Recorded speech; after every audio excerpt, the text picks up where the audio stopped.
Good morning, everyone. Good morning. We're all set now. I was trying to make sure all the settings were in order.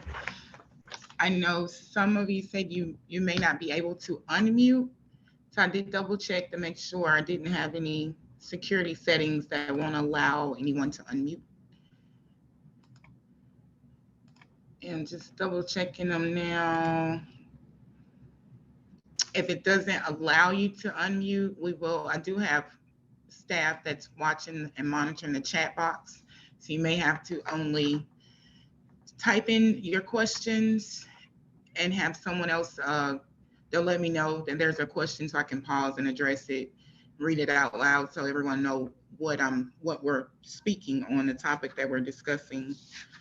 Other than that, when Jess does come in, she can give us a little more assistance with the unmute option. It the default instructions always say hold the space bar to temporarily unmute yourself, but I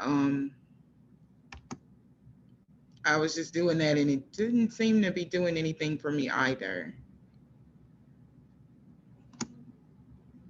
So I'm not sure. Sorry about the glitch. We don't have the traditional Zoom computer apps, which make it different when I'm using a web browser to kind of troubleshoot some of those audio issues.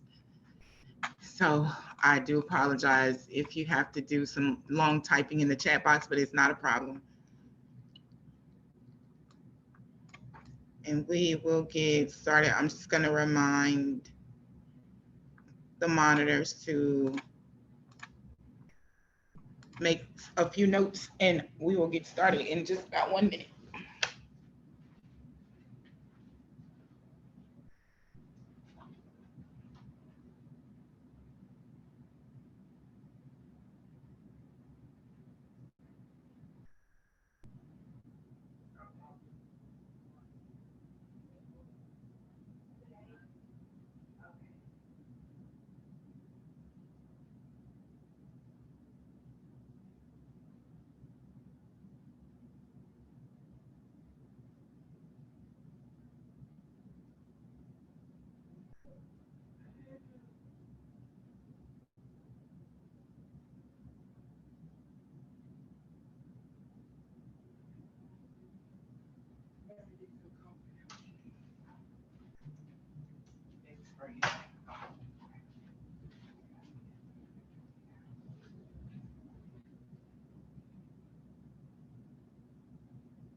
Good morning. I see a lot of people here.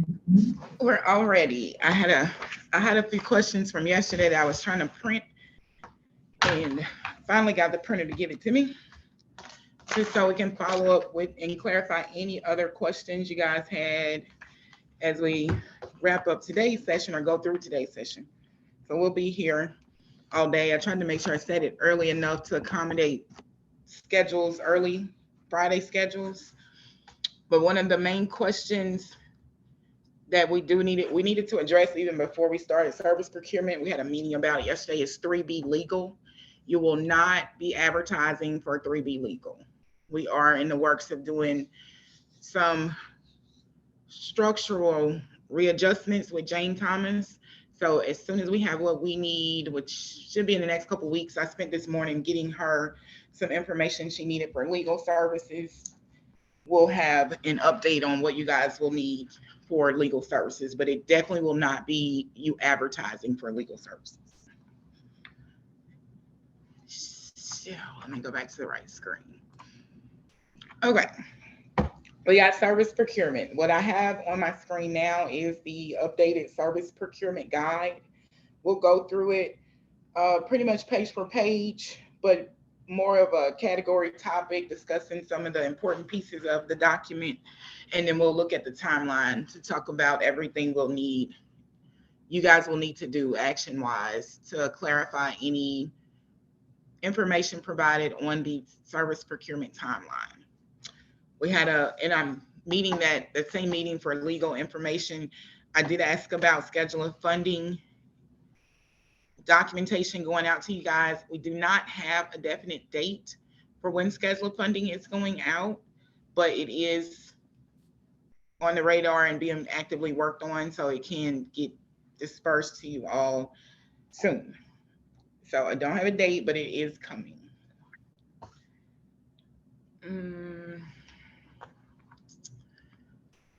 For the cover sheet on the service procurement guide, it hadn't changed a lot. Most of the guide has not changed. I did just try to tighten it up, clean it up, give a little bit more clarification in areas where it could be different, because we are different. This is a requirement across the nation for all AAAs to follow, doing an area plan and then procuring their services for their defined cycle. The state of Louisiana follows the 4-year cycle. So I did try to get as close as possible to a prior year timeline. And we have safeguards built in for anybody that may be running really close into the end of June, finalizing all of the steps for service procurement. But even with our review of what's needed, everyone will still have plenty of time to go through this process, secure their awards, and be ready to go for July 1, fiscal year 2024. The May due date that you see on the screen now for service procurement, on the timeline, you'll see a May 15th date to submit your service procurement information to GOEA. That is a standing group date. Like, there should be a bulk of you all that will probably have all of your information together by May 15th.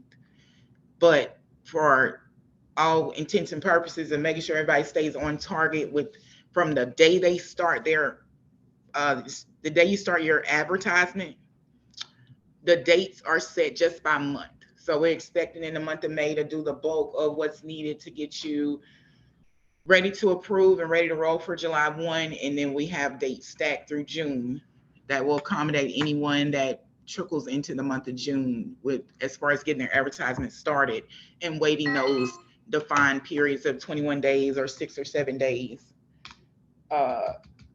7 calendar days for component services versus full services.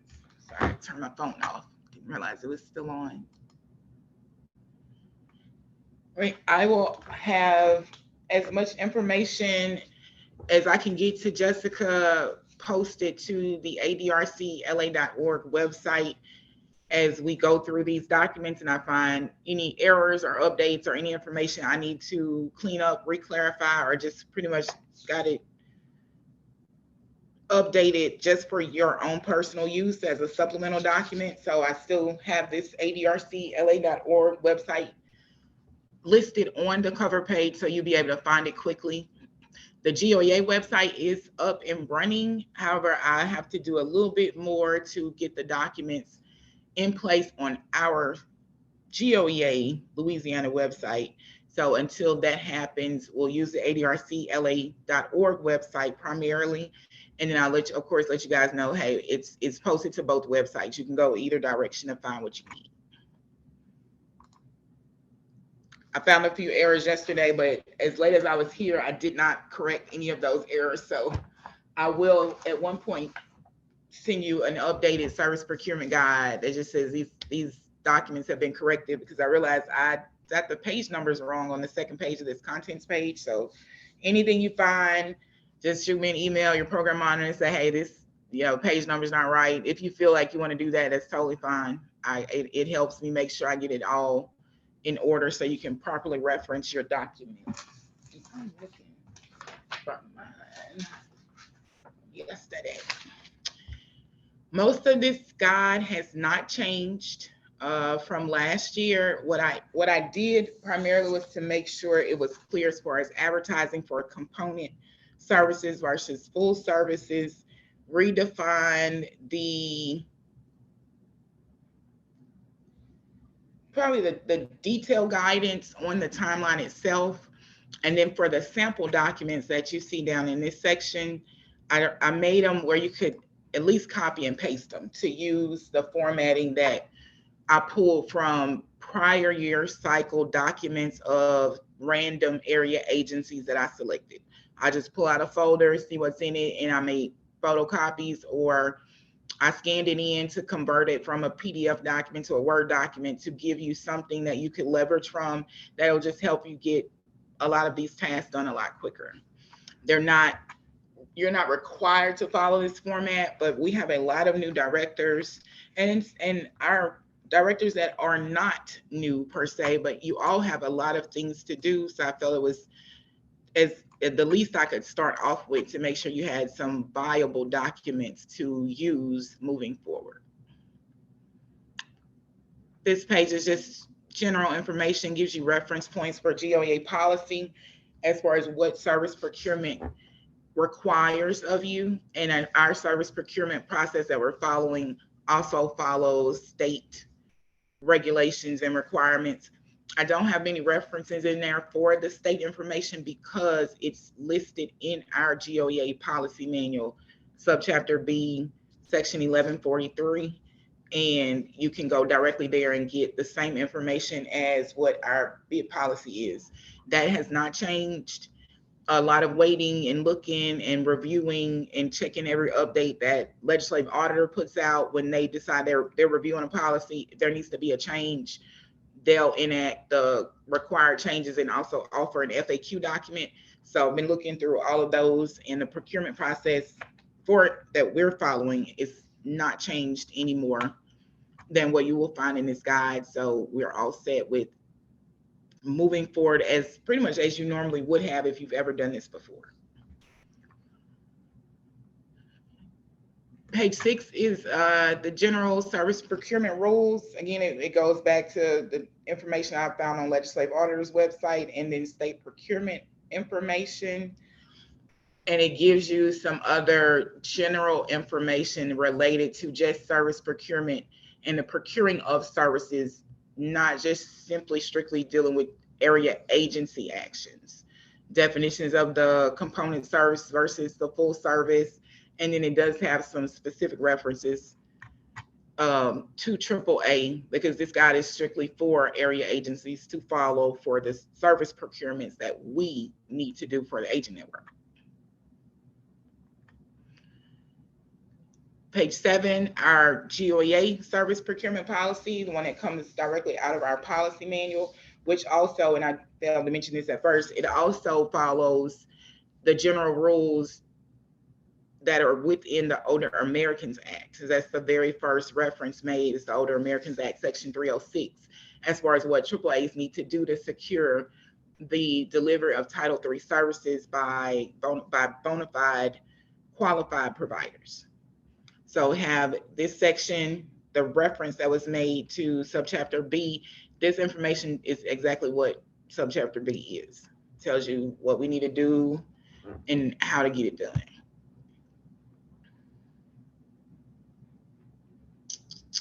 This comes from our policy manual. This is the poor page, gives you the percentage requirements for 3B services. We have percentage requirements related to 3B, supportive services, funding and programs, and 3E, national family caregiver funding and programs. That's going to be the next page. It's a supplemental support page. So when you're considering service procurement documents that you receive for review, you are getting ready to set your unit costs, set your funding levels. Once you get into the budgeting part of this process, this is just information you'll need to be sure you're meeting and you're keeping in mind. So your respite services are greater than 40%, the amount of funding that you have, you're budgeting 40% or greater of that funding to go into respite services, and then 20% or less of your 3E funding into supplemental services. So again, this is general information that you need for the budgeting piece of what you'll work on. The solicitation for proposal information. Oh, I'm sorry. This is general information that is general, but it's still the piece that It's specifically related to what area agencies need to do and the service definitions of GOEA's taxonomy as far as service procurement processes go.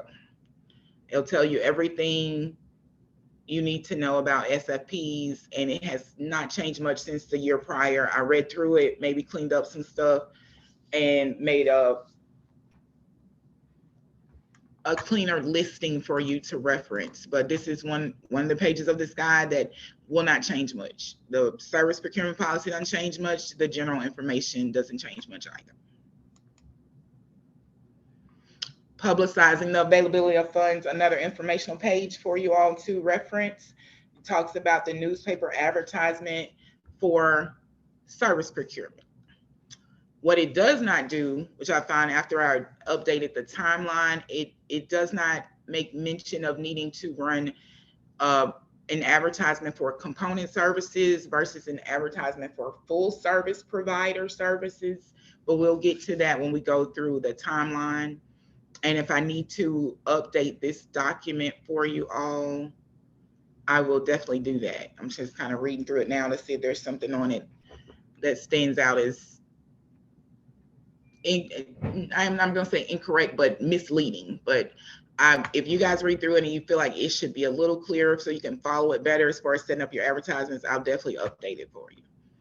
But we'll go to, oh, look, I found a typo. I know why it says 3 instead of 2, but I'll fix it. The next page is for the proposal opening and evaluation process that you'll go through. Gives you the details on how to conduct the proposal opening, which is a public, on the timeline it'll show public bid opening day. So once you set your due date in your advertisement to receive your proposals either by mail or physical drop off from those potential providers, these are the steps you'll take in order to open those bids according to service procurement requirements, and then move forward to evaluate those bids that you have received. This document, the page 15, the one we're seeing now, and the next page, page 16, is the last step of it.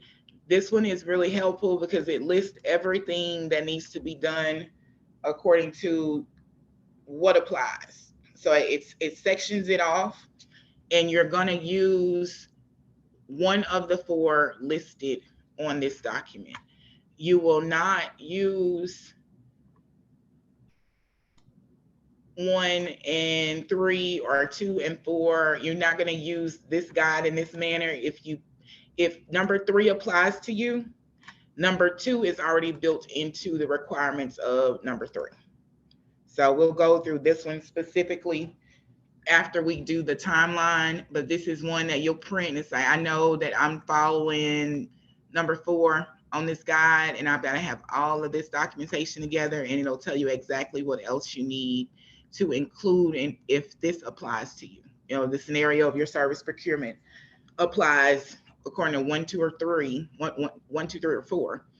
Then you'll pick that one, and that's how you'll put your documentation together, which is your service procurement package that you'll send over to GOEA so that we can do your approval and get you set up for our fiscal year 24.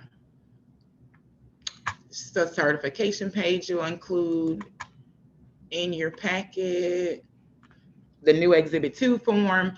In this guide, the form itself is entered. I started off in Word, so it's entered as an image, and I made it as big as possible so you can see it and reference it. But I am going to send you all the Excel file of Exhibit 2 so you can see it better.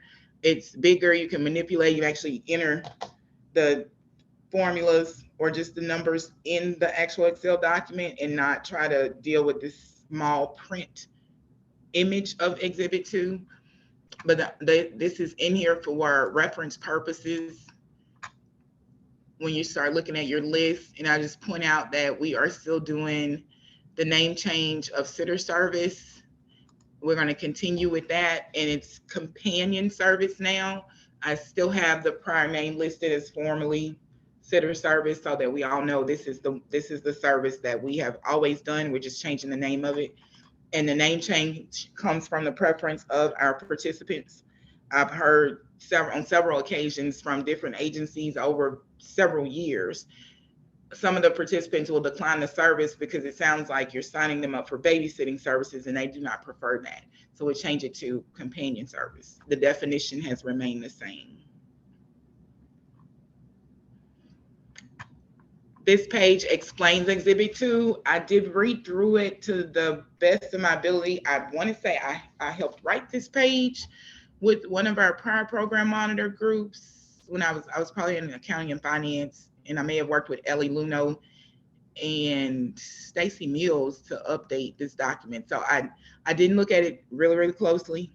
I glanced over it. It all sounded as accurate as possible, and it's helpful if you have not filled in Exhibit 2 from start to finish, so you can reference this written information for Exhibit 2 to know exactly where your numbers are going, and where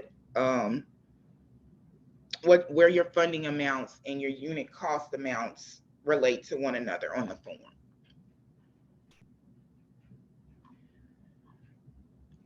This is a supplemental form that is usually included with your budget documentation, and it goes right along with Exhibit 2. It's the exact same as the other 2 pages I showed that had 3B percentage requirements and 3E percentage requirements.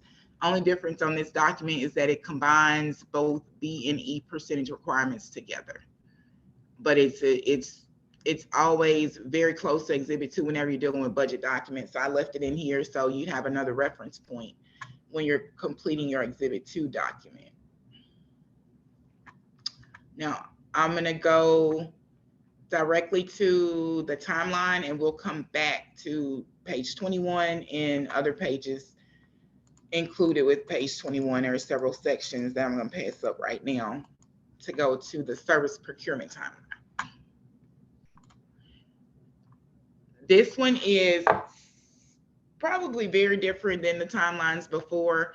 I wanted to make sure it was clear enough for anyone that is familiar with agent networks and the fact that we have providers that come in and do certain services. We have staff members that can pick this timeline up and follow the requirements of from advertising on down to issuing your denial letters and being set to start an awarded contract for your upcoming fiscal year.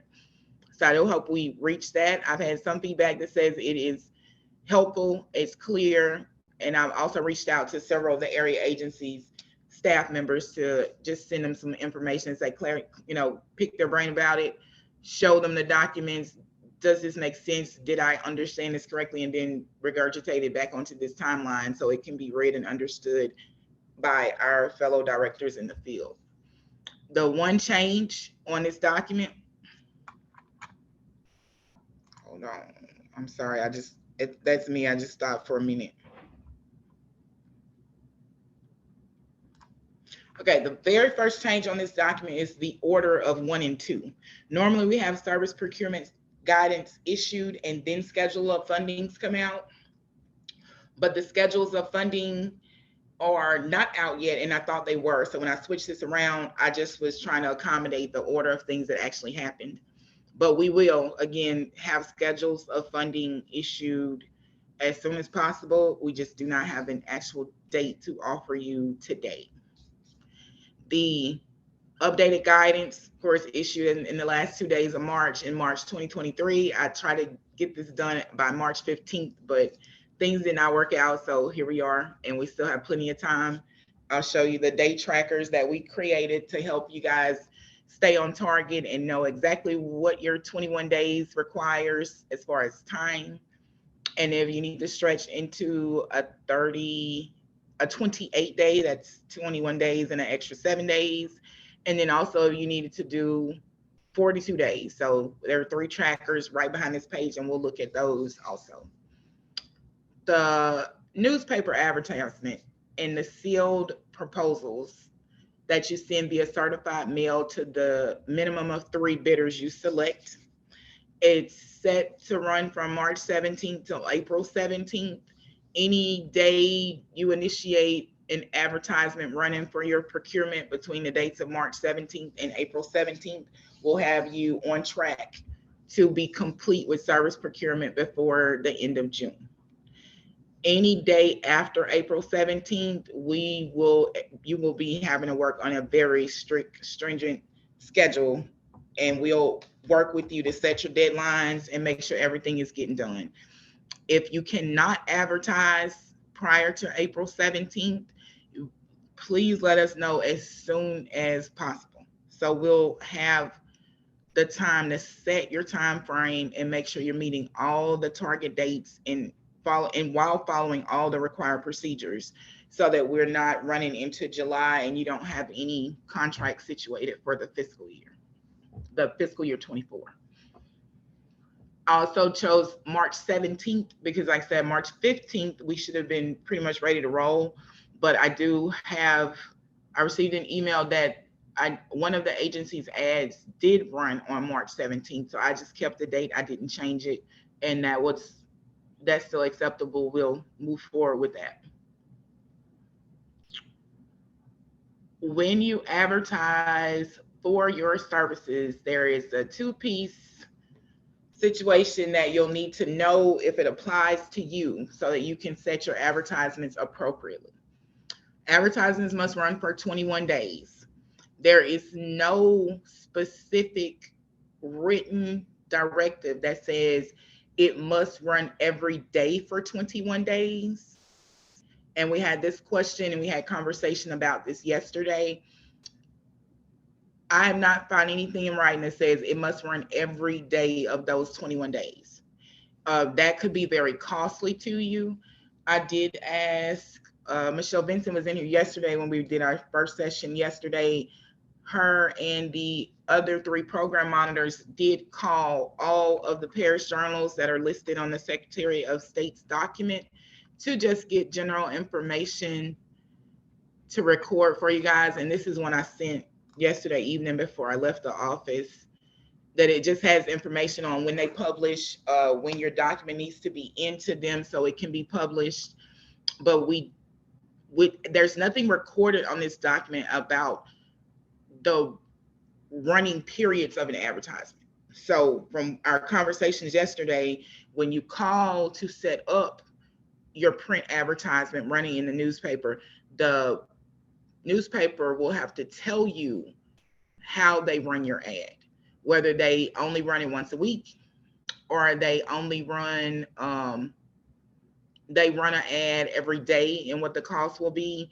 Or if you say, I want this ad to run for 21 days, if they'll ask you, well, do you want it to run every day of the 21 days or do you only want it to run once a week? That's going to be something you'll determine when you reach out to the newspaper company and actually set up your advertisement to run in the newspaper. There will be,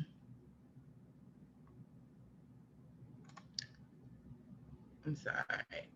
Okay, so that'll be for whether you run 1 advertisement or 2 advertisements. You'll follow that same process procedure and be conscious of the cost of what you're expending and that you're meeting the 21-day advertisement requirement, which is that you put an ad in the paper, it runs on a day, and you don't take any further action aside from receiving these proposals that your advertisement is requesting for 21 days from the start date of that advertisement, from that first run date of an advertisement.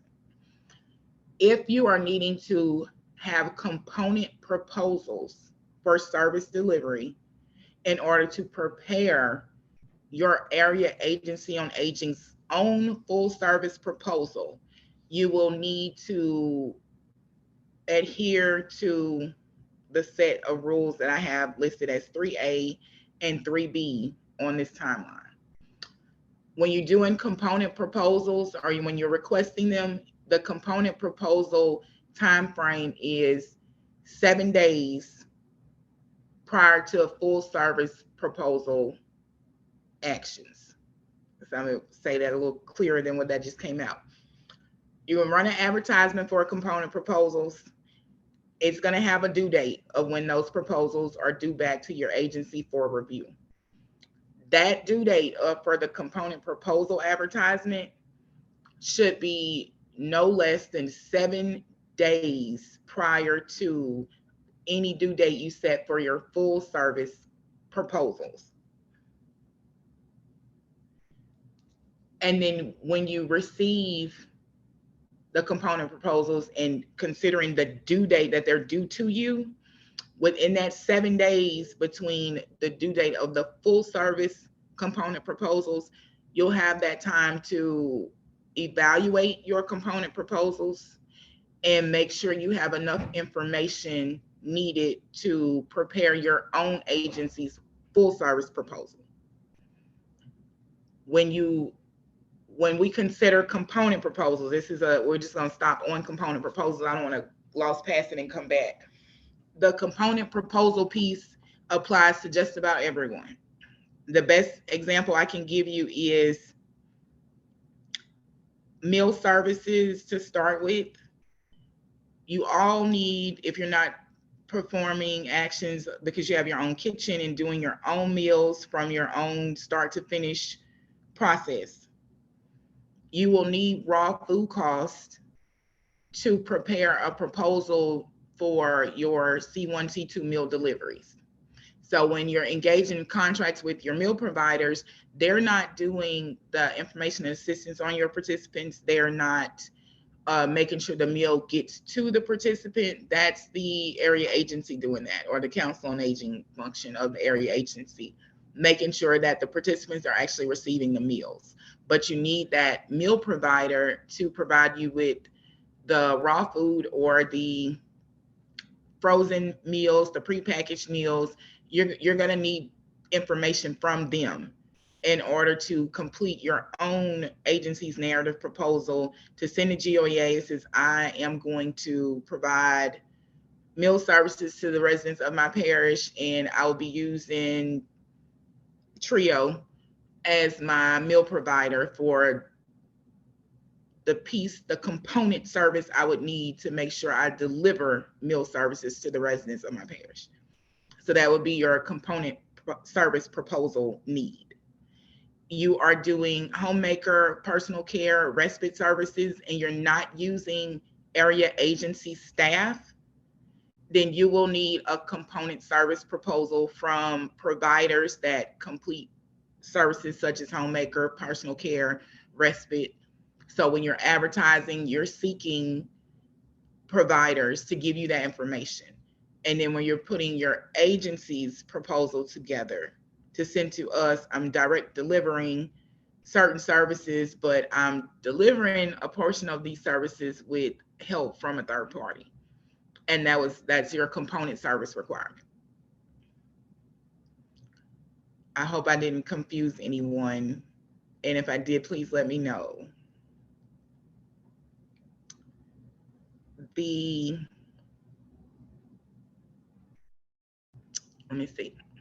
The overlap of component service proposals and full service proposals will stay with the 1 week time frame in between the due dates. If you run one advertisement for both types of proposals, you will need to include in your one advertisement the 2 different due dates. The first due date should be for the component proposals, and the second due date should be 7 days after that component proposal due date, and it should be for the full service proposals. That will be acceptable, and you will still meet the 21 days for advertisement that's required by service procurement regulations and laws. The other option would be to run 2 separate ads, and you would simply just wait for 7 days after your component service proposal has started to run your ad for your full service proposal. Or you could run both of those ads at the same time, but again, you will make sure they have a due date that is different. The component proposal due date should be situated 7 days prior to your full service proposal due date. I think that's the only other question about, and for advertisements. If you do the one single advertisement, you'll just need to be sure to indicate component services, like to specifically indicate the service you're advertising for is component, and then specifically indicate the service you're advertising for is a full service. So like this sample advertisement, which we'll come back to, the services listed here, homemaker, transportation, personal care, it was specifically written, and this is an actual advertisement that I scanned in, converted into Word, and then cleaned up and make sure the letters were actually letters and not weird hieroglyphics because of the conversion. The newspaper ad ran with the word component service in parentheses by each service that was just a component service. And just so happened, all of these listed are component services.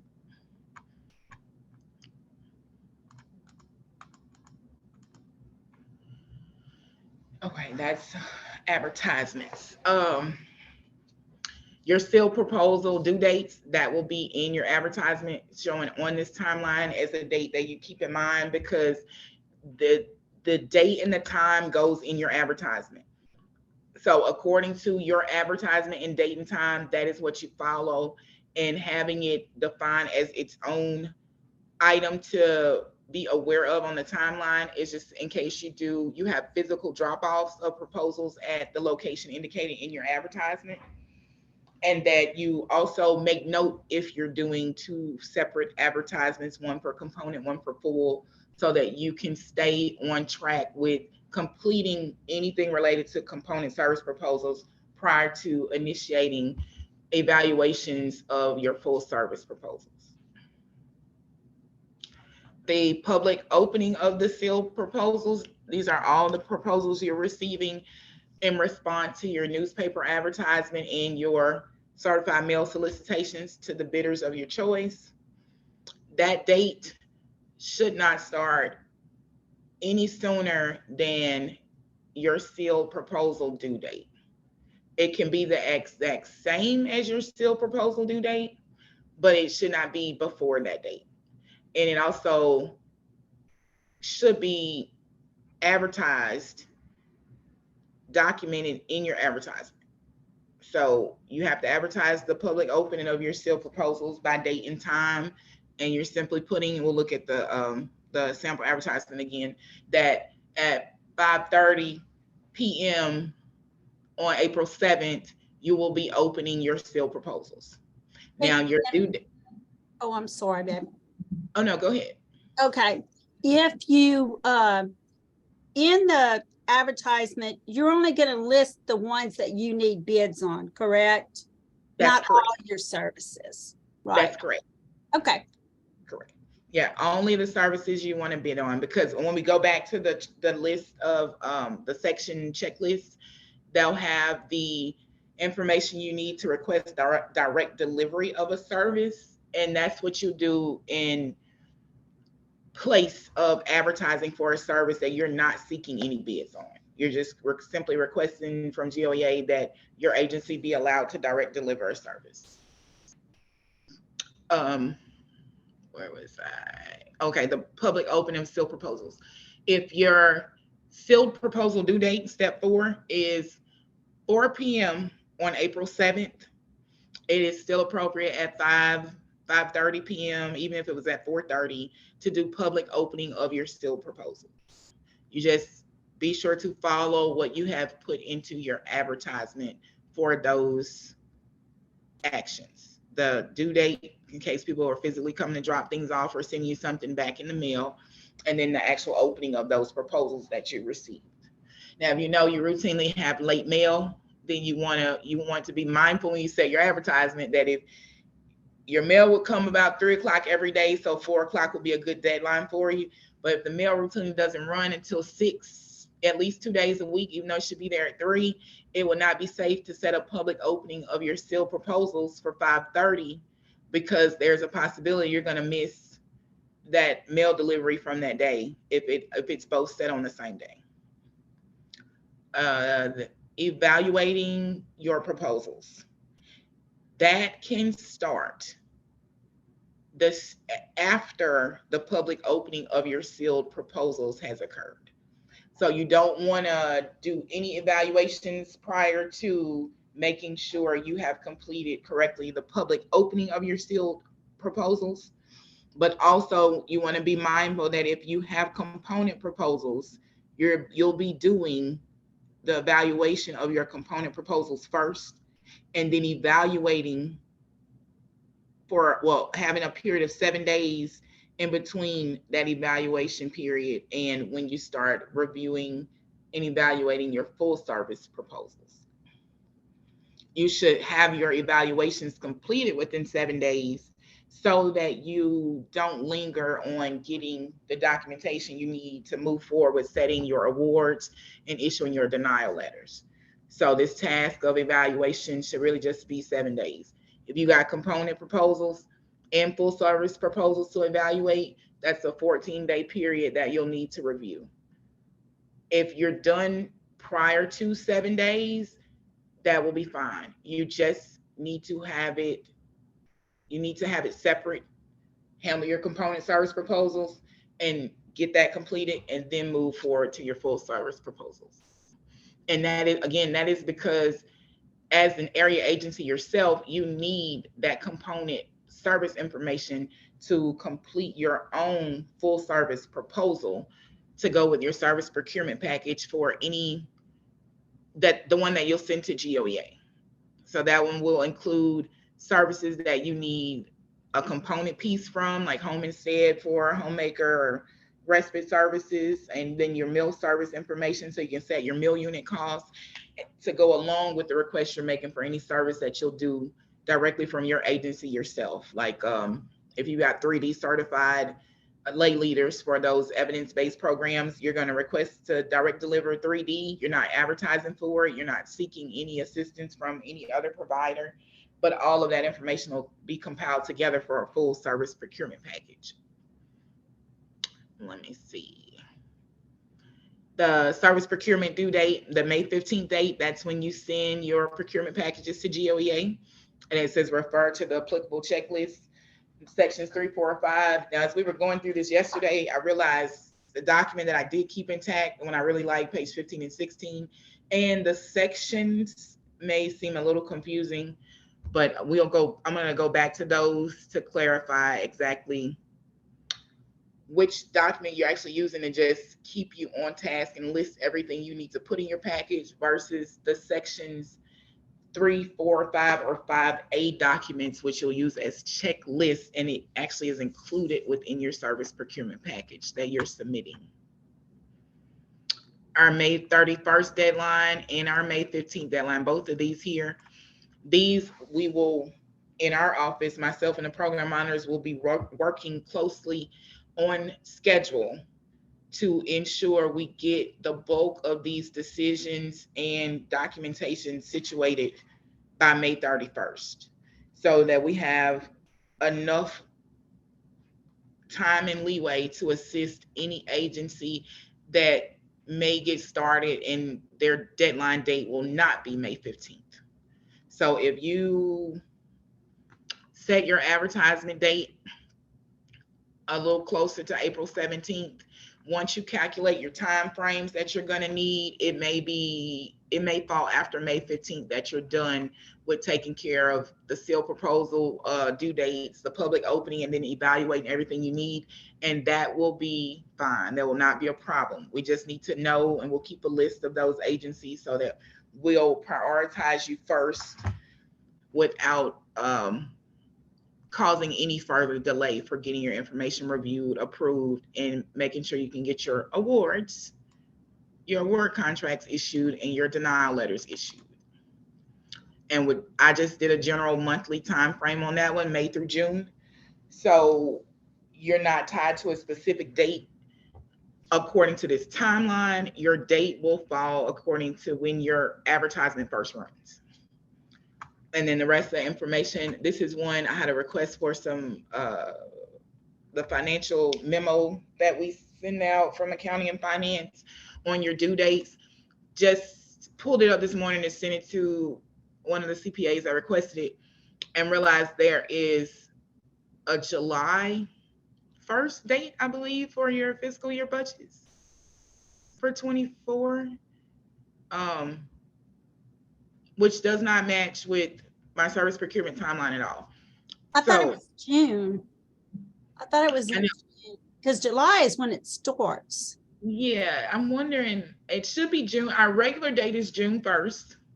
I should have Yeah. left it open. I'll have to go back to, as a matter of fact, let me just go back to it because I just seen it. Maria. Let's just make sure. Yeah, Because it has July the, 1. yeah, it says July 1 on this document. I'm not sure when you guys received it. I just remember in passing hearing it was mentioned that it was sent out to you guys. Someone mentioned that Yeah, it was. yeah, we got it, but I just wrote June 1 on my calendar, so. Yeah, and that's what I've been writing, June 1, because that's the date we normally follow. But on this form, it says July 1. It probably should have been June 1, but in either accord, this step it was already on the timeline. It's listed on here. It says May through June, even though it says May through June. I was really just keeping it broad because if you are complete, you complete your budget, you send it in. It may be in May when you send in your FY24 budget. But definitely know that whatever you need for your budget, your program monitors will be there to assist you. This item is just a carryover from prior years. It is there, and this will not hold up anything in your service procurement process because I have to, balance with accounting and finance as far as when these budgets come in. So let accounting and finance's date be the standing date, which should be June 1st, not July 1st. And then you'll have your appeals process. So I created these trackers. I sent you the Excel spreadsheets last night for these. I just added the 21 days to the first run date of an ad. And by April 7 is the target due date for ending the advertisement and receiving all your proposals and having your public bid opening. That's the first day that you can do public opening of sealed bids if you run your advertisement March 17th. And it runs all the way down to April 17th, the first date you saw on there. Now, I kept them general and the same start dates here, March 17th through April 17th. And then I did 28 days. That's your 21 days plus an extra 7 if you're doing component proposals. So you'll have that 7 days between the due date of the component proposals to make sure you get your evaluations complete and then move forward to reviewing and evaluating your full service proposals. And the end date on that one is May 15th. So if you wait, this is where it comes in. If you don't run an advertisement until April 17th, your due date will be May 15th, and you will not be prepared to send us a service procurement package for the first May 15th deadline. And we'll just make record of your agency and plan out your schedule so that we stay on target with addressing your documentation as soon as it comes in. And then I did a 42-day calendar because that's just if you put 2 weeks in between everything. Ideally, any date March 17th through April 3rd, which is Monday, and you take 2 weeks to do your due dates for component service and full service proposals and evaluations, then again, your due date will be May 15th as far as the due date for the proposals, and then being able to go into your public opening of the bids. And then we'll put you on the schedule to make sure we get to you on a very tight schedule. Well, a very structured schedule, not tight, to make sure we get to your documentation so we can get it back to you in time to complete your awards and finalize your procurement process. If you wait till Monday, April 17th was the last default date from the prior calendars, your target date will be May 29th, and that will be a very tight schedule. You have 5 to 7 business days for every task that you need, and we will still make it. I did a quick estimate around like June 29th. You still make it right in June, but it would be literally at the tail end of June. I think it calculated out to me like June 29th. You could run a really tight schedule. I don't anticipate specifically that anyone would need to run all the way into the last week of June, but things happen. And if they do, we're prepared to make sure we get everything done and we still follow the service procurement rules. Now, this sample advertisement, so we just mentioned, this particular advertisement was, these services are all the services the agency wanted to advertise for. So they're all listed. But if they didn't want to advertise for all of these, they would not have listed all of them. So this is one you can copy and paste and use if you have any questions or you about what to put in your advertisement. But it is not a required format for your advertisement. It's just an offering. And I do have another one I was pulling together. It's actually one for meals, sample advertisements. I'll finish doing that document, and that one will be available on the server also for you. Can I ask a quick question? Yes. But aren't all of these timelines like they don't really amount to, how can we work with that without a budget? I mean, until we get a budget, and it takes more than a day or two to get a multi spread out enough to where we know what we're doing. But I mean, the timeline is just like, how do we work with this fictional timeline without a budget? Well, the budget, you mean the schedule of funding amounts or just the full schedule of funding? So the Title III dollars should not significantly change. So the best I can offer, which I told the group yesterday, use your schedule of funding amounts from fiscal year 23, because the schedule of funding amounts are strictly for your Title III dollars. They're not for our cares or any extra additional funding that was dispersed due to COVID. So those dollar amounts are going to be your best estimates. And at this point, we have enough historical existence of operating for our service providers to glean from, as well as our own sales when we're getting ready as agencies to say, this is the service that we're going to provide and this is what my cost is going to be moving forward. That's going to be your best starting point, so that you're not having to wait for your schedule of funding. So if I knew schedule of fundings would be out Monday, then I would say, oh, just hold on, let's just wait till Monday. But we don't know that. And I don't know that to even confirm with you that waiting another week will help. So the safest way to proceed is to reference your fiscal year 23 schedule of funding amounts. And then leveraging from your fiscal year 23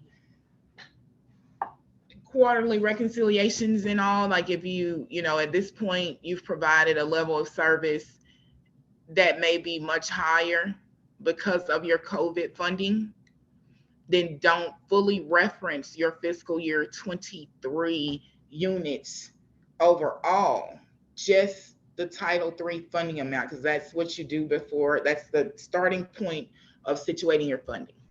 If you need a Siobhan, wouldn't that be double work? Because once we do that and then we get the actual schedule of funding, when are we expected to submit a budget with the actual schedule of funding? I mean, it seems like double work on our end. We don't have time to do that with everything else going on. You won't be doing it. No. So you won't be doing a budget with your fiscal year 23 schedule of funding amounts. That should not be, that should not happen. You should have schedule of fundings in order to complete your budget. You should have those amounts. All we're doing is giving a basic cost or a basic amount. We're not doing it to the penny. Right. So that's not going to be a budget thing. It's going to be a guesstimation at this point, because we also have to say provided funds are available. Correct. The reference to funding and schedule of funding dollars is only for advertising and notifying the potential providers that we have this approximate level of funding that we need services for. This is not for putting together your budget. So that's what we're speaking about. Just having those dollar amounts in mind and having your actual schedule of funding. It would be for advertising for your service providers that you need for your upcoming cycle. Now, if we get into May and you don't have schedule of fundings, I do not think that's going to be the case. And well, I'm gonna say it like this.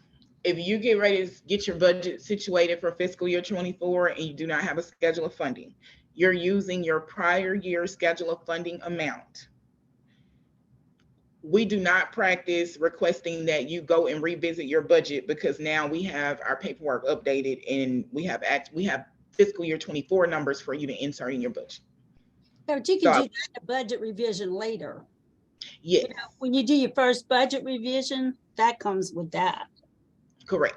You can update it then. And then we do, and I say we because even though I'm on the service side, I will slide over there and tell them you just need to put this little paragraph in the approval letters that we are aware you needed to use prior year fiscal year data to complete your budget to meet a certain deadline. Your budget is approved with that notated, and you can make those corrections during budget revision submission time. So it's something general like that. So you don't end up creating a budget with prior numbers and then turn around and updating that budget information once the current year numbers come out. So that's exactly right. Like Diana said, we just wait for budget revision time. Siobhan, hey, this is Shannon.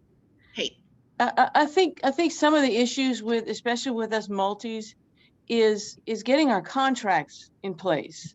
And if we're going to be using 23 numbers, so that they can submit some type of budget, we know we can amend budgets. The problem is our contracts.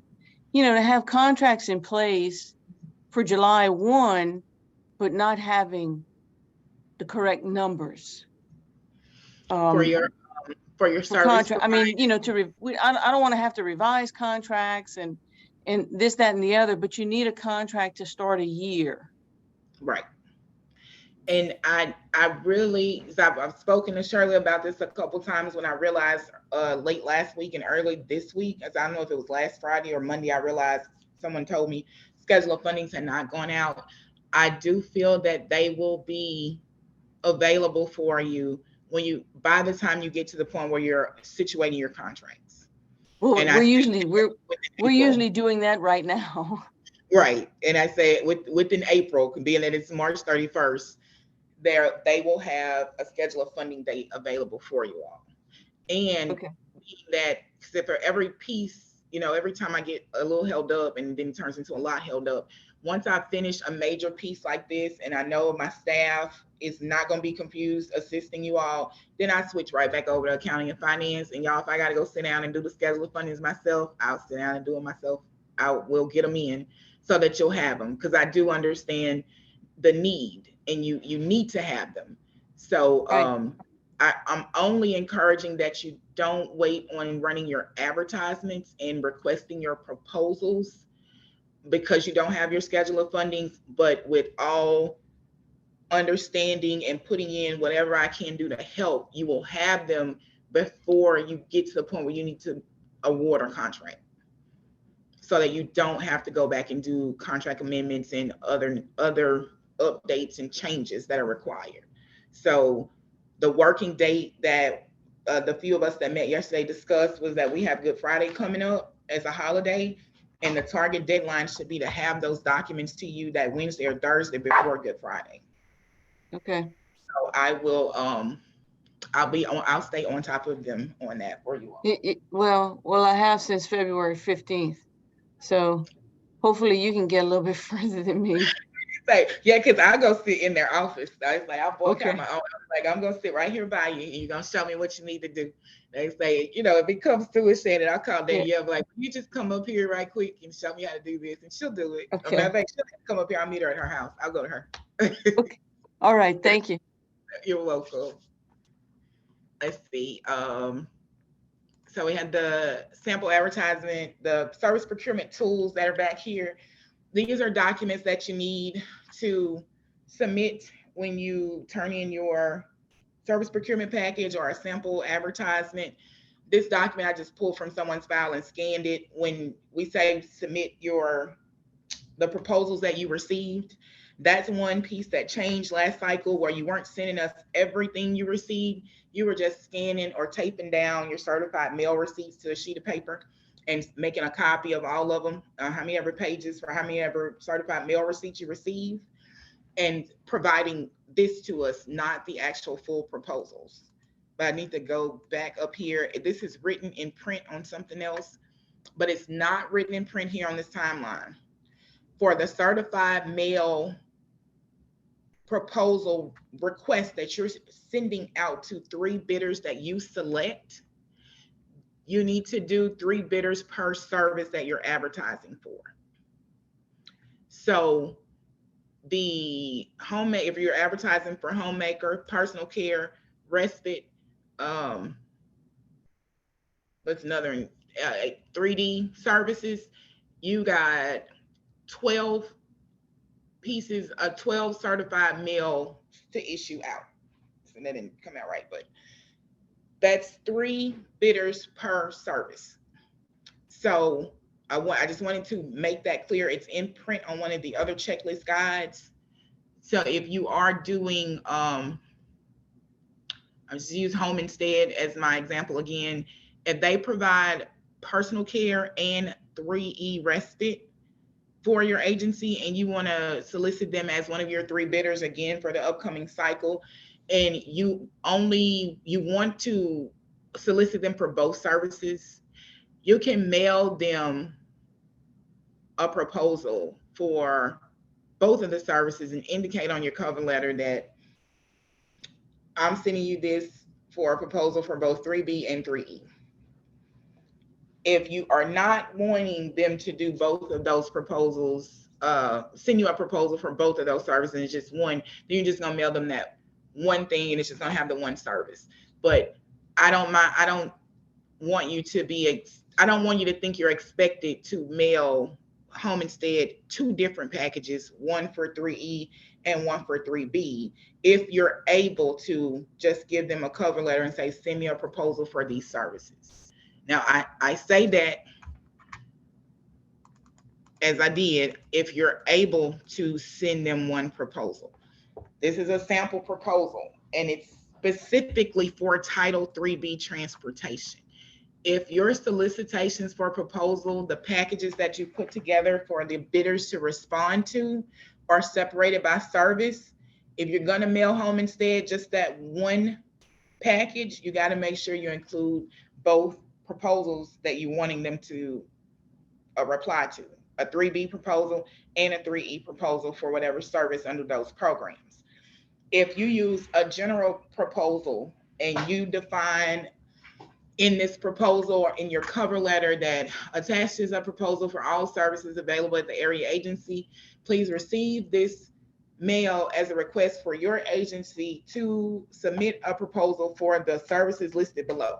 It's a full, all-encompassing proposal, and within the proposal, you're just asking for a provider to only propose the provision of services for specific services. Then you'll be able to send just that one piece of mail and make sure you define which of the services you're wanting them to respond to. So you have options. You're doing an all-encompassing proposal of all services and making specific definitions or specific designations of which services you want your selected bidders to reply to or apply to, send an application for, or you're using service-specific proposals. So just be sure that you're providing those bidders that you send those certified mail package to exactly what you're needing of them. This one I put together, I pulled it from the same agency. I went through and highlighted options within it that, or sections within it that should be changed or updated. I just used general XYZ Any page that you don't see highlight on, I either missed it, you see I missed it there, or it didn't require anything. But this sample proposal is strictly for 3B transportation. Everything listed in it that is not just general provisions, like this one would be in every proposal, every other thing listed refers to transportation. So if you want to use this one, be mindful that you have to go through and make sure any reference to transportation is updated to whatever service you need if you're not pulling it for transportation. But I also will put together some additional sample proposals.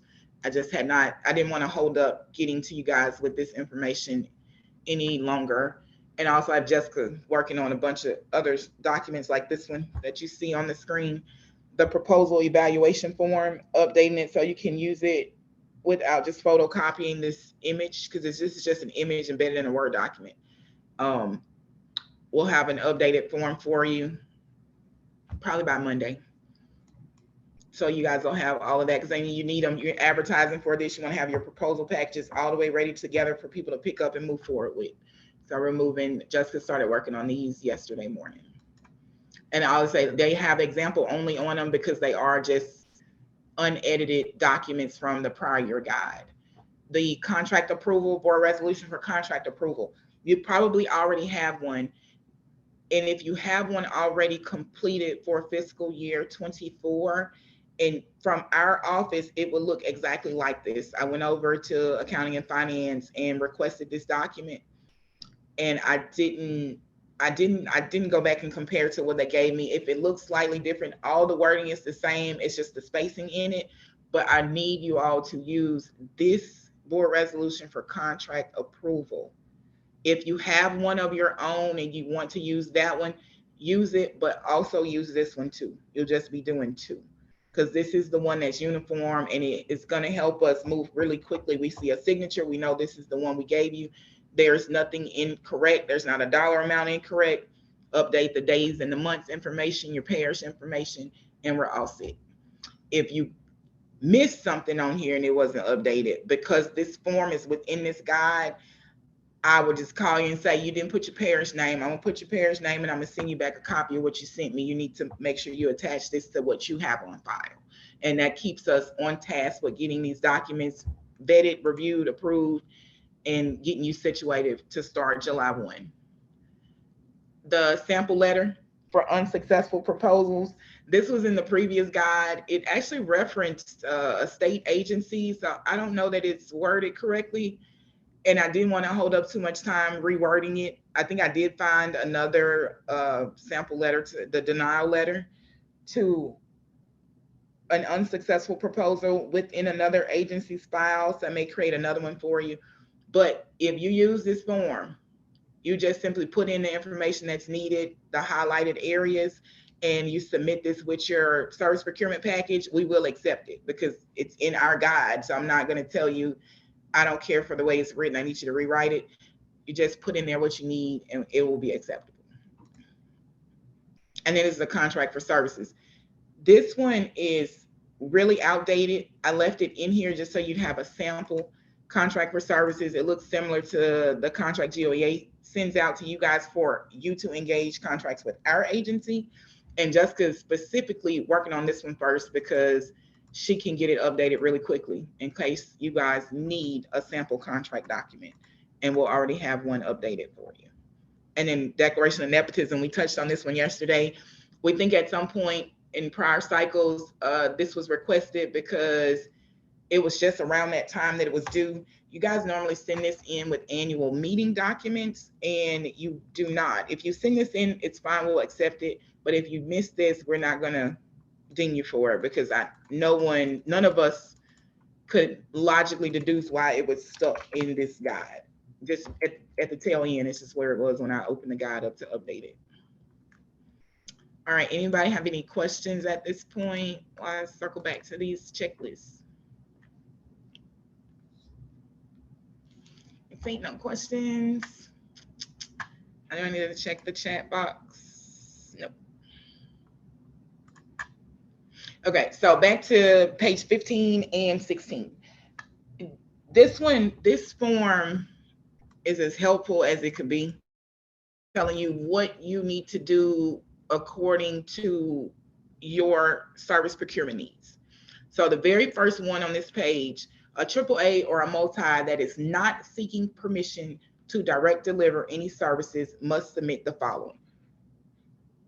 This would be the way our multis are designed. There is not any one single parish agency that will do number one. Number one for single parishes is not an option. This is a guide that's designed just with no consideration of structure, just for Louisiana. So it does say AAA or a multi, but the way our single parish multis are designated, you are not doing this at all, because number two, every area agency needs to do INA and case outreach. Case management only if you had a waiver from LDH. There's only one parish that maintains a waiver for case management, so no other single parish AAA will be adding case management to their request. Now, the multi requirements here, cover letter signed by the board chairperson that they will not directly deliver services, because the COAs under the multis are handling their own INAs and outreaches for the multi-federal obligation. So multis they can do this step number one, A through F, to situate that portion of their service procurement package. For number two, the multis aren't doing information and assistance. They have the councils doing it for them. So again, this is just a general term. I still left it general, so I'm going specifically to tell you all that what applies and what doesn't apply according to your structure, single or multi. For number two, all single parish area agencies will complete number two. You are a AAA that will need to request to direct deliver information and assistance, case management, and or outreach. But the single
let me go back. Okay. Recording's back on and Windows back open. There we go. All right, now we're back on track. So remember that on page 15, number two was for direct delivery of services for an agency that is only requesting to do INA outreach and case management. But that literally means if that's the only thing you're requesting a direct delivery, you're advertising for everything else. Single parishes are not asking to do that, and multis are not doing that because the COAs under them are taking care of that. Now, if the multis choose to do it, the multis would do this section also, but let's strictly talk about single parish area agencies on aging in reference to which one applies to you on page 15. If number 3 applies, because no SFPs were received, even though you advertise, you are taking all of these steps and all of this documentation is included in this guide. And when you get to this one, where it says section 3, guidelines for directly providing INA, this is why you're not doing this in a sense, because it's built, this is what number 2 will require for you to do section 3. And you're covering what section 2 would do within the one that applies best to you. So you'll do section 3, answer those questions. Section 4, 25.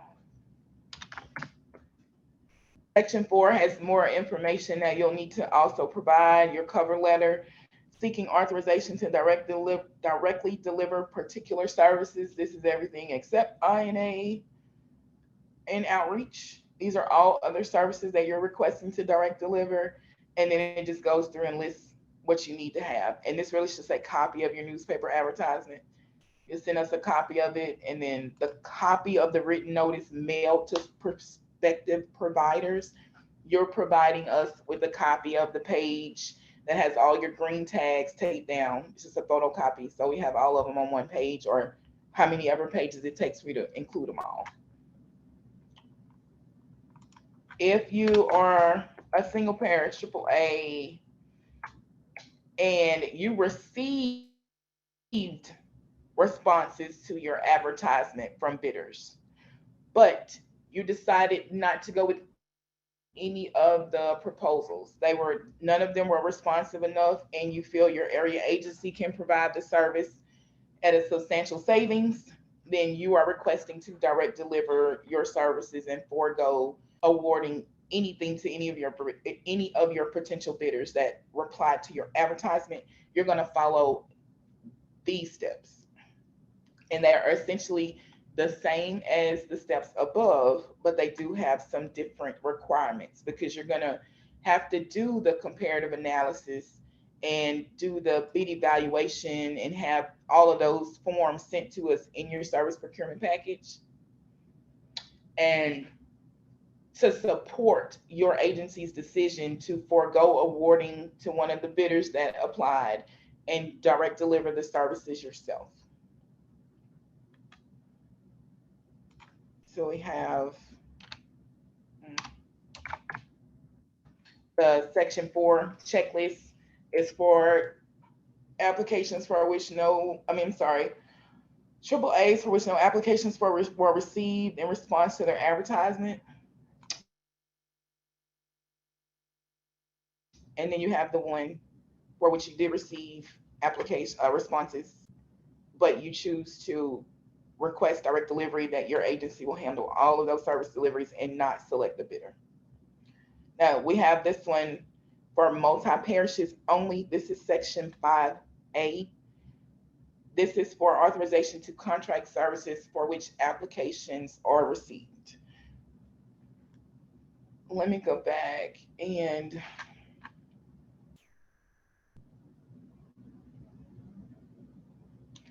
honestly, I don't even know why this is in here, because it essentially looks the same as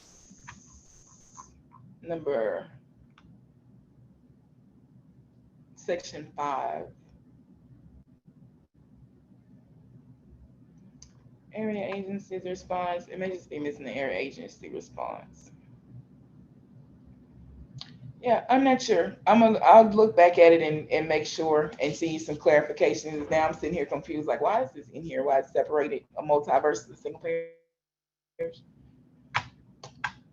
But I had notes on it, but I'm drawing a blank this morning, maybe because it's Friday. And then this is just the list that you use to list those bidders that you sent your certified mail requests for application to. And you can, of course, duplicate this page as many times as you need it, because there are only so much will be allowed in this document for it to be visually appealing and just be a chart that you can use. And I can also share this with you in Word or Excel, so it'd be easier for you to input your information and not be all over the place, or you don't have to print and actually physically handwrite this information. Right, and that's everything for service procurement guide. Let me go back to this timeline. So now, do you guys have any other questions, or you would like us to go back over something specific within the guide?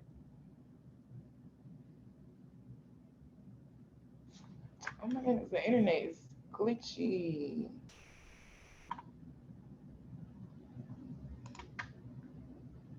Oh, where am I?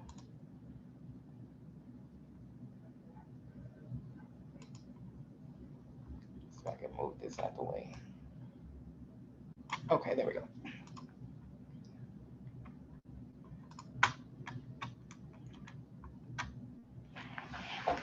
Mm,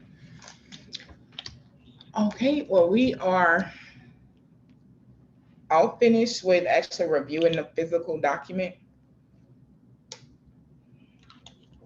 addressing any areas of concern. As I do, let me stop my screen sharing. I did send you guys the updated taxonomy last night. Also, I have a portrait version. I sent you two versions. I sent you the landscape, I sent you the portrait, because when you put your proposal packages together, it's kind of weird when you have this big stack of paper that's legal versus letter. So I did make the letter sized portrait, but I have this landscape one because the print is a little better and a little bigger. When you print it out, it just looks a little easier to deal with. So if you guys look through it and you have any questions, nothing has changed since the prior year update I did for services. I did remove the watermarks and say you have to request in advance, because that's what we're doing now. You're doing service procurement, so that is your request to provide a service. Just converting these documents back out of the COVID holding space they have been in since as of May 11th. We will not have any authority to freestyle any service deliveries. We will go back to ACL required actions of delivery. You are able to secure the vendors that you need. That's probably the best way for me to put it to you. If you know you have a 3E respite provider, because that is a point of contention for a lot of agencies, that has consistently committed to providing the 800 units of service that you need for the fiscal year, and they also routinely fall short, then you are soliciting for a provider that can meet the level of need you have defined, which is the 800 units. The agency that you frequently use or routinely use has always made sure to do 300 units for you. You can offer and award them a contract for just the 300 units and have a second provider that is going to cover those other 500 units for you. So you have two contracts for two respite providers. That's the same for meal services and any other service that you need to provide. Your obligation is to remain conscious of cost and effectiveness, quality of service provisions, and being that this is something we were in need of well before COVID hit. It is something that several agencies were able to secure in the last cycle, where they just, I enjoy doing business with a certain company. However, they always fall short in this area, but they're much better in another area. So I'm going to contract with them for just that one area where they're much better in, and I'll find a different provider for the other part of my service. That's just the same principle. If I've got a provider that will do one half of my parish and will not go on the other half, then actively seek a provider that will address the other half of your service. And then you end up with two providers. If you get so lucky as to find one provider that will not give you any grief and it will cover the whole parish, and it's effective, efficient, and quality of service remains intact, then you've kind of saved yourself the need to run dual contracts in order to address all of the needs that you would like to address for your parish residents. So I wanted to be sure to touch on that having multiple vendors for one service delivery to address rural areas, social isolation, just basic need that is just being unmet because the provider is not able to function. You're not having to choose the greater good. Say you need 800 units and one person can do only 5. They committed to 8 and they routinely only do 5, and the other company can guarantee you 300. You're not stuck just saying, well, I have to go with the one that can offer me the most, which is the 5. You can engage with both of those entities. And I have, that was the, so I had um, another thought, but it kind of escaped me already. So if you have additional questions, I'm not sure. I don't know if you guys can see me or not, but I turned my camera on. Oh, there we go. You can see me. I'm just on the wrong screen. So if you have any questions, please let us know. I am still working on cleaning up some of the documentation just from some typos I found, a few errors, making sure you guys have the sample documentation that makes it a little quicker and easier for you to keep moving. And then also actively working on assisting whatever needs to happen for accounting and finance to get you your schedule of funding. Oh, and I need to see the exhibit too. So I don't think I've sent it to you yet.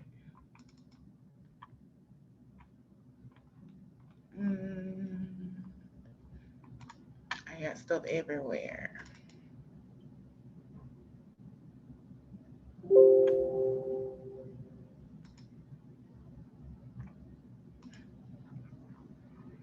Oh man. Okay, I gotta go fix it. I don't know what happened. It just messed up my file. My file got damaged. I gotta repair it. It's all out of sorts. I'll fix it and send it to you. Oh man, I worked really hard on that thing. I have another one, but it's missing some check boxes that I put in there to make it easy. But I'll send you that one. I'll fix the other one later. But that is all. I am here. We are here all day. I'll leave this open. I can hear you all. If you jump in and out or you have questions, Jessica may play some music for us. You'll just hear music playing. You can discuss with one another on the Zoom if you like us to leave it open for that. You're welcome, Ms. Charlene. Thank you for attending and your questions. Oh, and I did pull the questions from yesterday.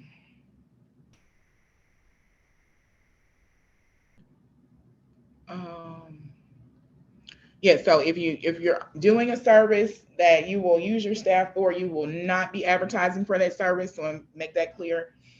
You don't advertise for it. You just simply put it in your direct delivery request to GOEA when you send your service procurement documentation, and skip the advertising.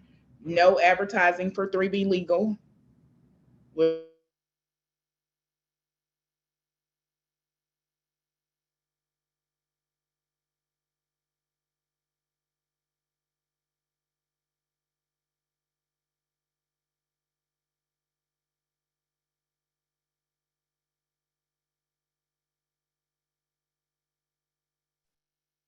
I think you froze again.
Hey y'all, are we just sitting here or are we doing anything?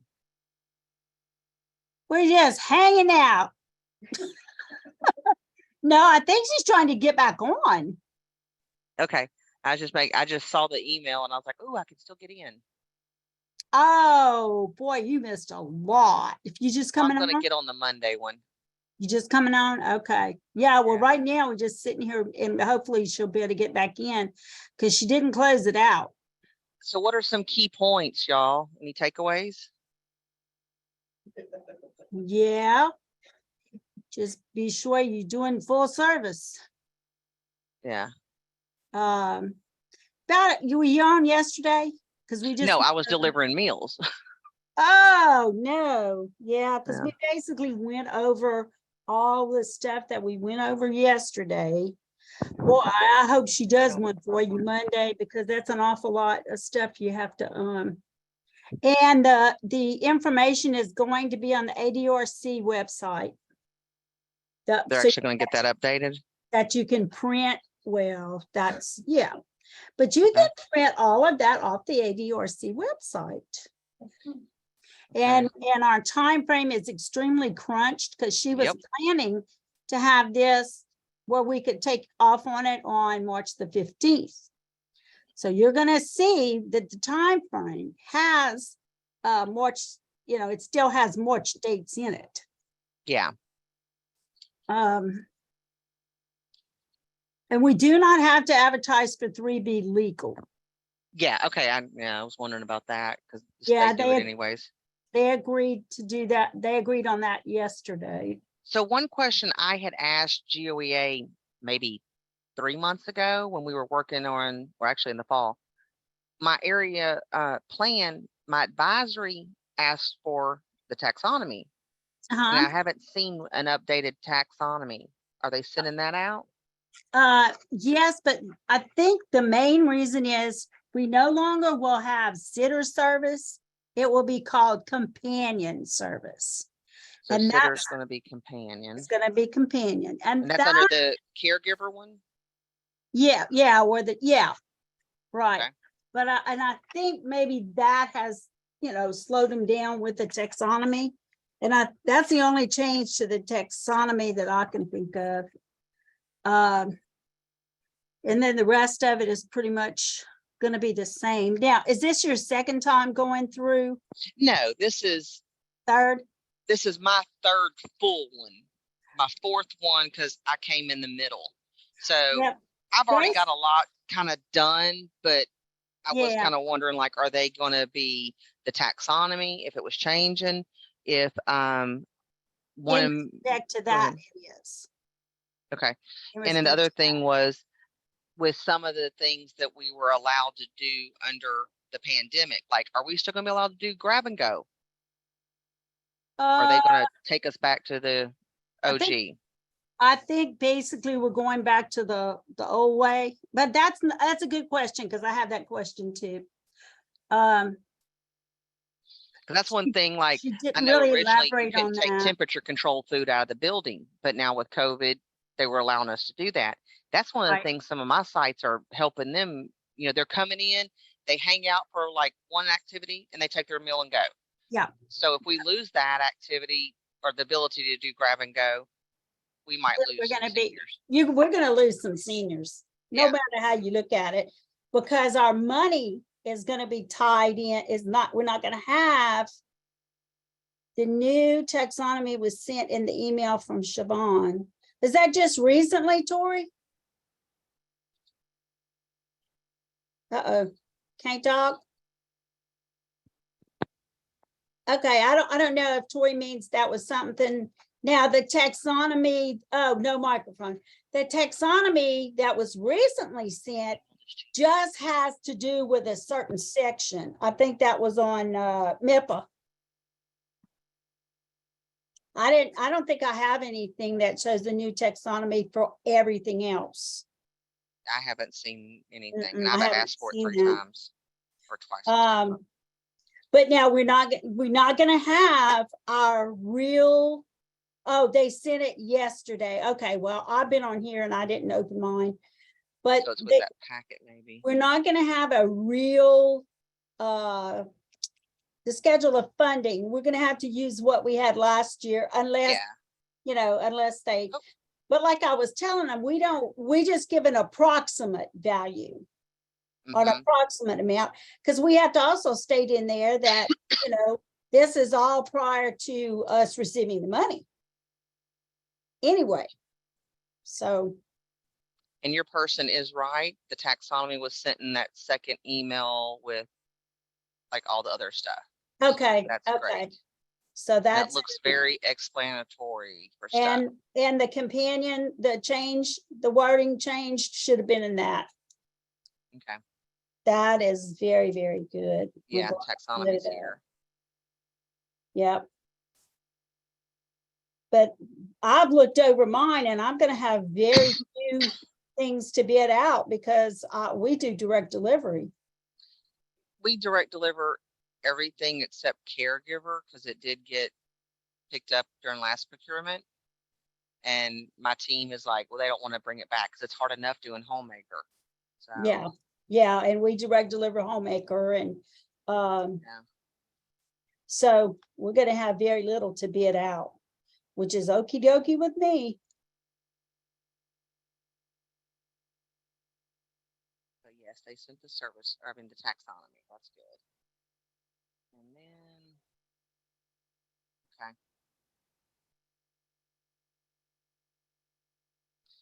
Dinah, do y'all do y'all's own food or do y'all contract out?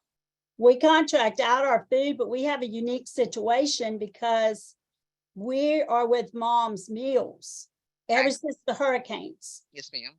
because we needed that meal sent directly to their home Correct. by mail because they were so straggled out all over the place. Well, now that they've gotten used to that, everybody wants to keep that. So either I'm going to lose half of my participants, or I'm gonna have to figure out some kind of way to get that done. I'm gonna have to do some real. So how do you integrate that with your sites? Are you cooking your own food at your sites, or how are you doing your site No, meals? we get the same thing. So you we do get the Mom's same Meals thing. at the sites? Uh-huh. Yeah, So see, that was my big question, because if we do that, and if we don't, do you heat them up or do they just take them and go? it depends. Okay. So Yeah, you can they warm them can- up if they want to. Yeah, or we you have can- we have some special little ovens we warm them Yes, in. ma'am. Or some of them have to take them and go. It just Okay. depends, and the more we say we're getting away from COVID, we might be getting away from the name, but we still have a lot of sick people. So a lot of them have to take it. Well, and the other thing is, like you said, we did Mom's Meals for part of our home delivered meals. The people who were active, they weren't truly that homebound, isolated, no contact with people. We kept them on our regular, but the people who were like, I'm just a senior over 60, I hate going to the grocery store because of what's going on, we put all of them on Mom's Meals and they loved it. Well, And in my that's kind of what case, we're hearing. in my case, we don't have a facility large enough to feed everybody. All those buildings are gone and not repaired.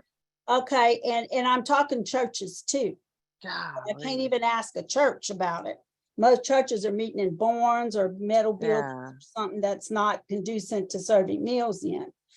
But also, we have people who are strung out in various places that they have to be now, and the distance between having all those meals delivered with gas prices as they were, or I couldn't have reached them. And now this works perfect, but I have a feeling they're not going to let me, and I'm going to lose them. I'm going to lose those seniors because there's no way.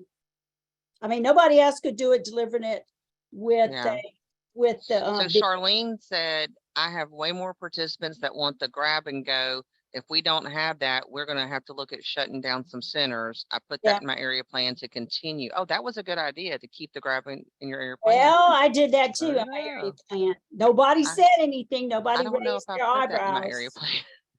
Nobody raised smart. their eyebrows because I don't anticipate buildings being rebuilt for several years. It's Yeah, probably y'all are next area in plan. definitely a different situation. Yeah, we are Wow. in a different situation, but I'm able to serve more people this way. Yeah, And that was the exciting part for me, is that people who were so far away from me could actually get their meals and Yeah. choose their meals.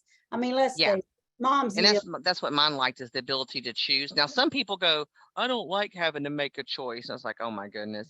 But we are evaluating because of staffing and the Right. cost of the maintaining our vehicles and stuff. So my Exactly. two directors are looking at, if we eliminated all of that, staff, the Mm. wages, the benefits, the fuel, the maintenance, the insurance, what would it put back in the money pot to then maybe we might do meals 365 days a year and do it Exactly. via mom's meals. But if they pull that, then I'm not gonna be able to, I'm not gonna be able to serve all my people like I'm doing now. I actually serve triple the amount. Even See, though we mom's increased meals- 48% by doing that. Yeah, We did. yeah. Yep.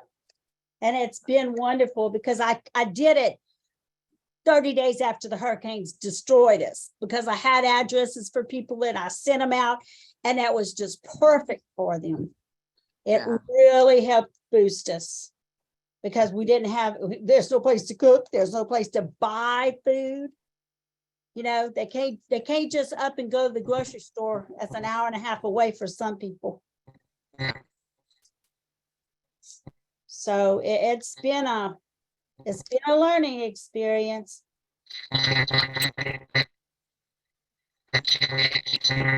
Uh-oh, Tamara, you really, okay, we can't understand you now.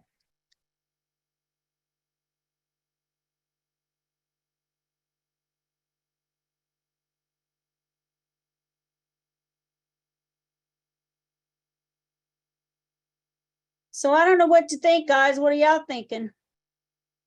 Are we just hanging around? What?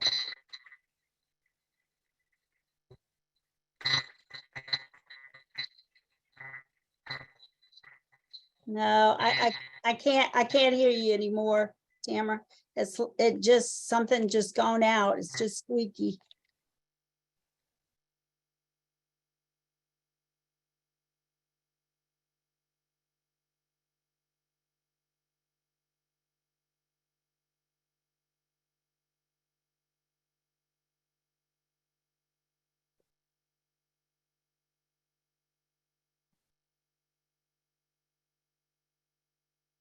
And Charlene says she can serve more too. That's right. We all can serve more. Am I better now? Not squeaky? Oh, yes, I guess Okay. you are. Um, Oh, so my only question was, and I'm going back to like way back, and I know we don't have like our nutrition person in GOEA like we did with Miss Anita, but with like mom's meals and the ability of the nutritionist and the dietary requirements and the 1/3, does that all still come through from mom's meals? Because during COVID, you know, we were supplementing it. So we still yes, had our it regular still- stuff.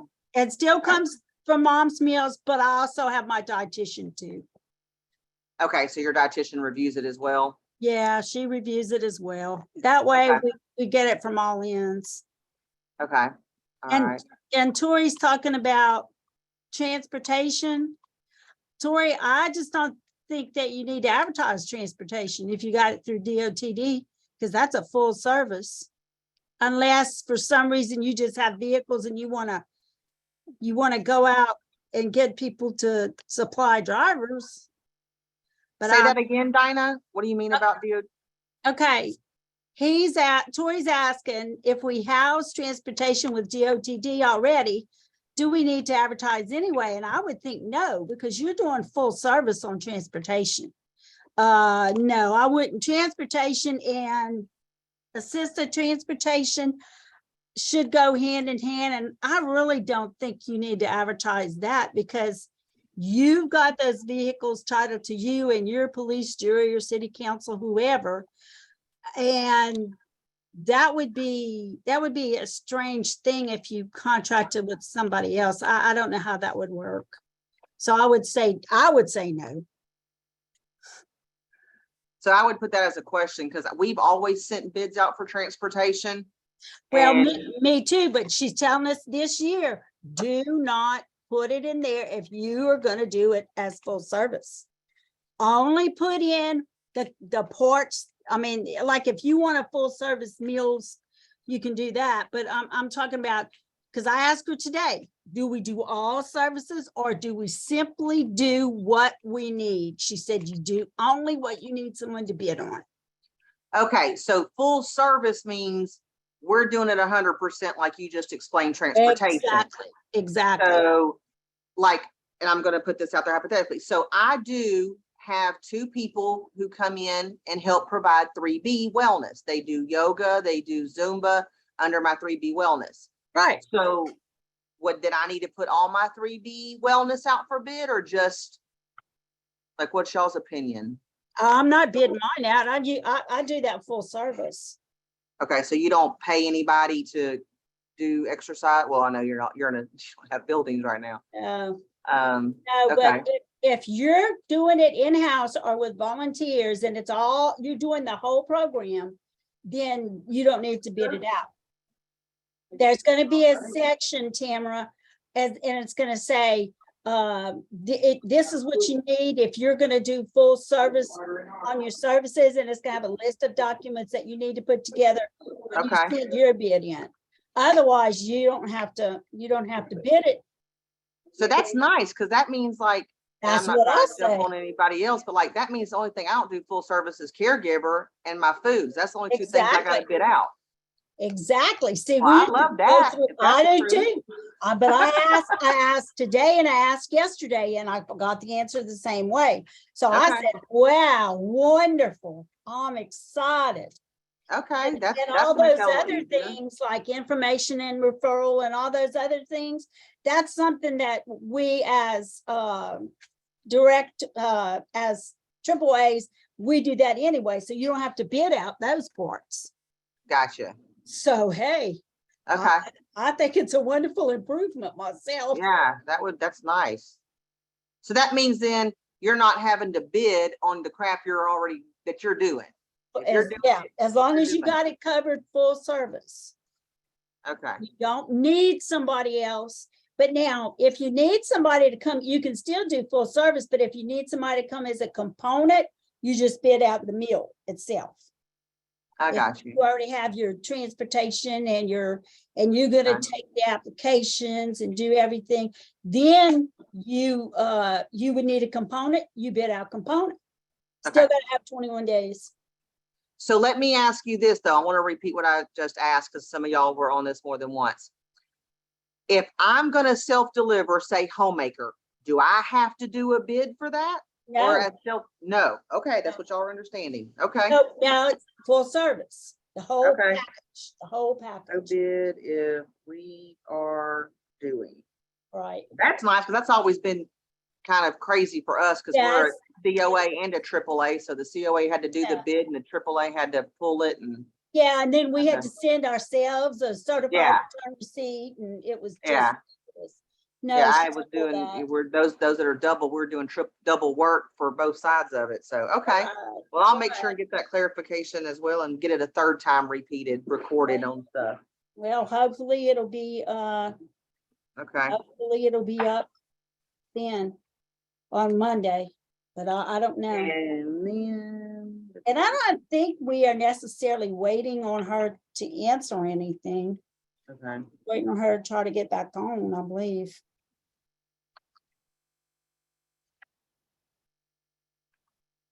But yeah, go to the ADRC website. She said it'll be on the regular website later and she'll let us know. But right now it's going to be on the ADRC website. okay. Okay, guys. Well, I guess I'm going to be. Yep, thank y'all. Thank you.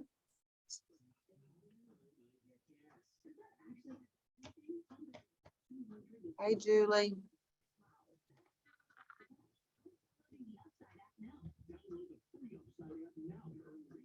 Hey, Tamara.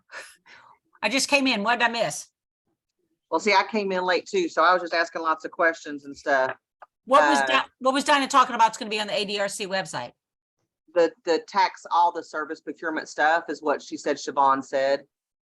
Why is They it? did Okay. email it. They emailed it to us. Yeah, I got it last night, I think. Yeah. Yeah. And the taxonomy's in there because I had been asking for the taxonomy back when we were doing area plan because my advisory council was asking for it, but they did send the taxonomy yesterday. Yeah, I saw that. But no, so what Donna was just saying, which I thought was really cool, and I said, I'm going to go, I was delivering meals yesterday and didn't see this email till just a while ago, that if we are self-delivering something, Donna used the word full service, then we don't have to bid on it or I submit it out to bid. Yes, I know. It's very Yeah. exciting. So that's awesome. It saves so much paperwork and Yeah. The other question that she said she had, but no, hadn't asked, and I don't think anybody else has said they've asked yet. We've got some comments though over there about it. Is my question was, because of the emergency pandemic thing lifting in May, with the governor's lift, yeah. are we still going to be allowed certain allowances that we had during COVID? Like, are we learning from COVID? And that's part of that is being the grab and go. Are we still going to be allowed to do grab and go meals? And no one has had an answer on that yet. And people are saying it's going to greatly impact. Some people said they actually put that in their area plan was to continue grab and go. I didn't think that far ahead. I was being not smart on that. So I have that as a question to ask to make sure, because that's certainly a component we're looking at continuing, because we have 3 sites out of our 4 that we have a good dozen folks that like that. Oh, see, we actually never did grab and go, so I'm okay. Yeah. I do have a question though, Tamara. You're a single parish, aren't you? I'm a COA and a AAA. Yeah. So I'm reading through, the 66-page thing she sent yesterday. So it says that we must issue SFPs for full service. We talked about this yesterday. Like, isn't that just for multis? As a single, we don't make ourselves. I mean, I know we have to send the information to GOEA, but we don't solicit proposals from ourselves, do we? So I think that's what Dinah was just saying, and somebody else that was on, I know Tori's still here, because that's what my understanding from what Dinah was explaining, and I'll ask again Monday, is if full service, meaning like if you're delivering everything and nobody's coming in, and like I don't deliver caregiver, so I go out to that. So that's what I'll have to bid out for full service for caregiver. So my other question though, which I'll get a little more clarification on, is my 3B wellness. I deliver a majority, but I do pay 2 people to come in and do some exercise. So my question is, then do I need to bid that out to everybody? Or do I just, go, no, I do it, but I just work my own contracts with yoga and Zumba? I can answer that one for you because we've been doing that for a long time. And yeah, you got to bid it out. So you have to bid out. Okay. However, yesterday I got clarification from Jessica that if, we're talking about $5,000, $6,000, $10,000, if we're talking about less, you can RFQ it as opposed to an RFP. What's RFQ? Oh, a request for quote. Oh, okay. That's paperwork. So is that in our service procurement packet? I don't know if I've seen a request. No, I don't think so. Okay. I'll send you a the one that I use.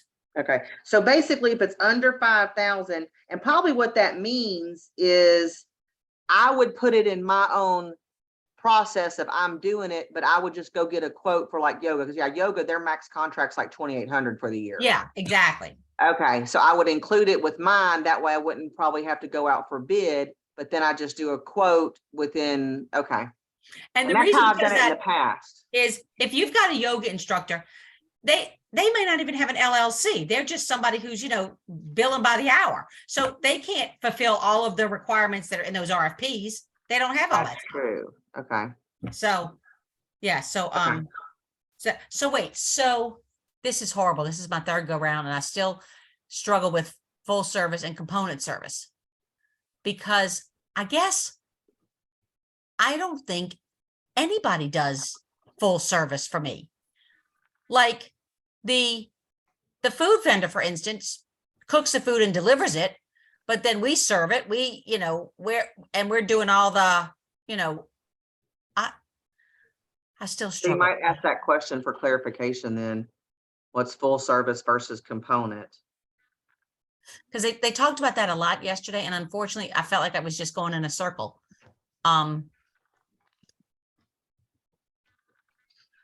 Okay, yeah, because I had decided yesterday after listening that all of our services were components. I can't look at it. But I know that I&A is not considered part of the service. That's something we have to do, which makes sense. Yeah, I&A outreach, public ed is Yeah. Okay, yeah, I'll have to double check on that. It's not a huge deal. that would mean I don't have to bid out transportation, which would be nice.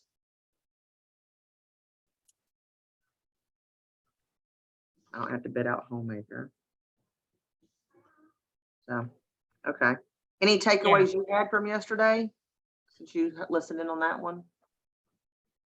Oh, you still talking to me? Yeah, any takeaways you had?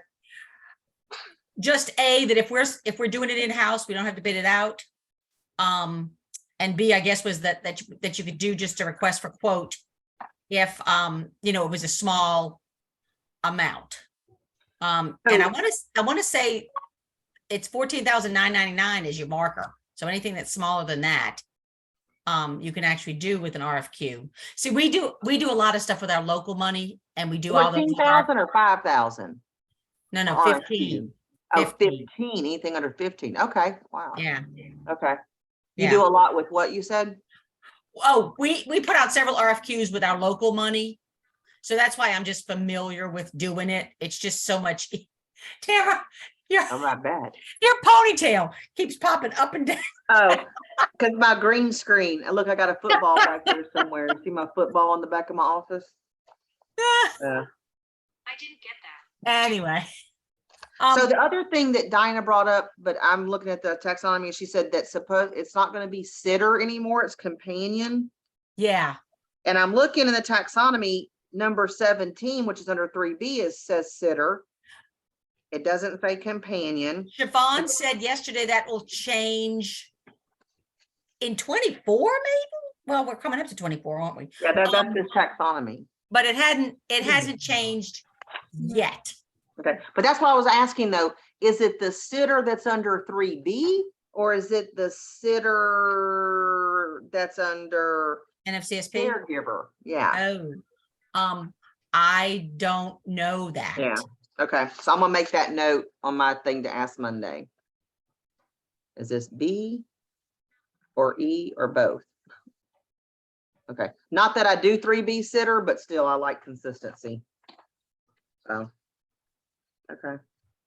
Okay, somebody just said they understood it as a caregiver sitter. Caregiver, Corey. Okay, Anywho. all right. Awesome, y'all. Well, I have another, go ahead. Oh, I did have a question. So medical alerts. I can't find where we've ever bid out medical alerts before, but we spend so much money on it. I think we have to. Have you ever Do bid y'all out? pay for it? Yeah. Oh, okay. Yeah. How do y'all do that? Because I don't. I just refer people. How do y'all pay for No, people? we have a contract with Acadian Ambulance. And so we have one thing where we refer people and then the client gets a discount, but then we have another one that we actually pay for it. How do you determine who gets paid for? That's I don't know. Sorry, Tamara. That's That okay. you'd have to ask one of the assessors. Okay. I mean, we have a process, but I don't know what it is. I just can't off the top of my head tell you. Okay. All right.